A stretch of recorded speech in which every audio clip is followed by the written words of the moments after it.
यो साउथ सिक्किमको सुन्दर ठाउँ हो तारेभिर, जहाँ बादलहरू भिरसँग खेल्छन् र हावा भने मिठाससँग गाइरहेको जस्तो लाग्छ। स्वागत छ तपाईँलाई यो तारेभिरमा र म बसिरहेको छु।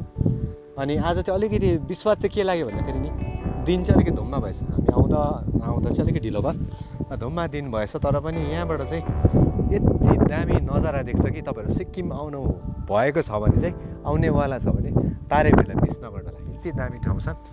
अनि यहाँनिर चाहिँ तारेभिरको मुनिबाट चाहिँ यस्तो सिर हावा आउँदैछ कि त्यो हावा आउँदै गर्दाखेरि तपाईँको अनि प्लस यो मुनिको त्यो भिर यत्रो अग्लो ठाउँ अनि त्यो हेर्दै गर्दाखेरि नि यो नजारा चाहिँ तपाईँले मिस नगर्नुहोस् है। म भन्नु चाहन्छु एउटा दामी ठाउँ तारेभिर।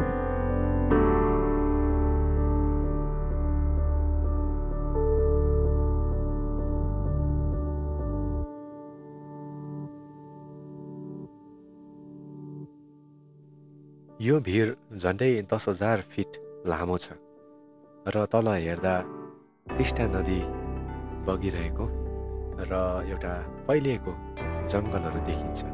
एकछिन यहाँनिर उभिएर हेर्दा मनै शान्त हुने गर्दछ।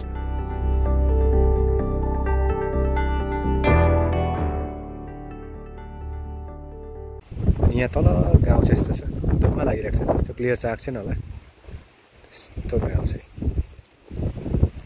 अनि म चाहिँ कहाँ बसिरहेको छु अहिले भन्दाखेरि यहाँ छु हो। अनि बाटो अप्ठ्यारो छ अनि भिड चाहिँ यति खतरा छ क्या, तपाईँ देख्नुहुँदैछ। मेरो मनी चाहिँ यस्तो छ, खतरा छ। अनि यहाँ हेर्नुहोस्, यहाँ मुनि चाहिँ यस्तो छ, यस्तो छ यहाँ भिड चाहिँ। दामी नै छ यो ठाउँ चाहिँ। तर म पहिला पनि आएको, यो सेकेन्ड टाइम आइरहेको छु।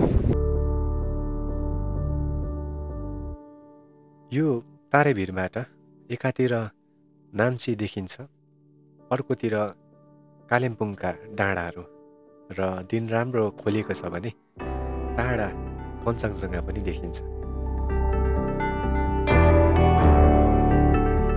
तारेभिर आउँदा यस्तो लाग्छ कि जिन्दगीको त्यो हतार हुन्छ नि, त्यो हतारहरू कुदाहरू सबै भुलेर यहीँनिर बसिरहँ जस्तो लाग्छ।